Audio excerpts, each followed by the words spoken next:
নবীজি বলেন, আল্লাহর কাছে জিলহজ মাসের 10 দিনের আমল এত প্রিয়, এতটাই তার কাছে পছন্দনীয় যে অন্য কোনো রমজান মাসের পরে অন্য কোনো আমলের কথা, অন্য কোনো আমলকে এভাবে উল্লেখ করা হয় নাই। এত প্রিয়, এত মর্যাদা সম্পন্ন। সাহাবায়ে কেরাম রাদিয়াল্লাহু তাআলা আনহুম আজমাইনদের মধ্যে থেকে একজন জিজ্ঞাসা করলেন, ইয়া রাসূলুল্লাহ, তবে কি আল্লাহর কাছে জিলহজ মাসের 10 দিনের আমল জিহাদে যাওয়ার থেকেও প্রিয় নাকি?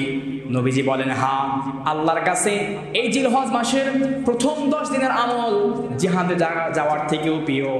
তবে ওই লোকের কথা ভিন্ন যে তার জান এবং মাল দিয়ে আল্লাহর পথে জিহাদ করতে গিয়ে আর ফিরে আসে না।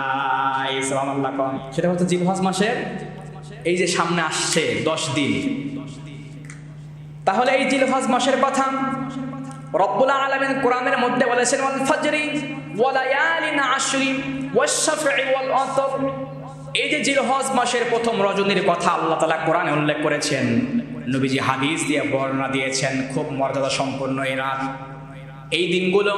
সুতরাং এই দিন যখন আমরা পাবো, নবীজি বলেছেন তোমরা চেষ্টা করবা যথাসাধ্য অনুযায়ী এই দিনে রোজা রাখার জন্য। ঈদের আগের দিন পর্যন্ত রোজা পালন করো, রোজা রাখো। আর এই রোজার বিনিময় আল্লাহ আমাদের আমলনামায়, এক একটা রোজার বিনিময় 1 বছরের সওয়াব আল্লাহ আমলনামায় লিখে দেবে। সুবহানাল্লাহ। আবার বলেছেন, যখন জিলহজ মাস শুরু হয়, জিলহজ মাসের চাঁদ যখন তোমরা দেখো, 1 নাম্বার আমল, তোমরা যারা কোরবানি করার নিয়ত করে ফেলেছো, কোরবানি যারা করবে তারা নিয়ত করে ফেলো তোমাদের হাতের নখ, এরপরে মাথার চুল, অবাঞ্ছিত লোম, এগুলা তোমরা কেটো না। জিলহজ মাসের চাঁদ উদিত হওয়ার একদিন আগে, একদিন পূর্বে তোমরা পরিষ্কার করো। এরপরে কোরবানি করার যারা নিয়ত করেছো, কোরবানি করার পরে তোমরা যদি এগুলা পরিষ্কার করো, কোরবানি দ্বারা আল্লাহ যে সওয়াব দিবে, সঙ্গে সঙ্গে সুন্নাত মানলে আল্লাহ তাআলা তোর আমলনামায় সে সওয়াব দান করবে। একজন সাহাবী বললেন, ইয়া রাসূলুল্লাহ, আমাদের তো সম্পদ নাই, তাহলে কি আমরা মানুষের কাছ থেকে গরু ধার করে এনে কি কোরবানি দেব নাকি? পশু ধার করে এনে কি কোরবানি দেব? নবীজি বললেন, না, দেওয়া লাগবে না। তবে তোমরা যদি তোমাদের এই যে জিলহজ মাসের চাঁদ উদয় হওয়ার পরে তোমরা যদি তোমাদের শরীরের পশম, মাথার চুল, নখ না কেটে কোরবানি হওয়ার পরে যদি তোমরা কাটো এবং এই সুন্নাহ যদি আদায় করতে পারো, কোরবানি করার যে সওয়াব আল্লাহ তোমার আমলনামায় সে সওয়াব দান করবে।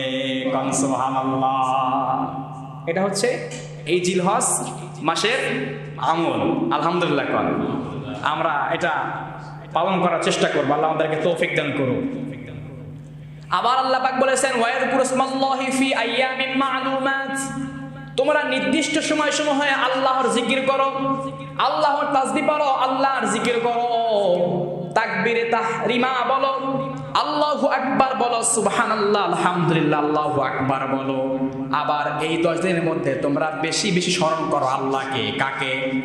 এই 10 দিনের মধ্যে আমরা 9 জিলহজ থেকে 13 জিলহজ পর্যন্ত মোট 23 বার আমাদের উপরে উচ্চ স্বরে আইয়ামে তাশরিকের দিনে আল্লাহর বরত্ব প্রকাশ করার জন্য আল্লাহ বলেছেন, আল্লাহু আকবার, আল্লাহু আকবার, লা ইলাহা ইল্লাল্লাহু আল্লাহু আকবার, আল্লাহু আকবার, ওয়ালিল্লাহিল হামদ।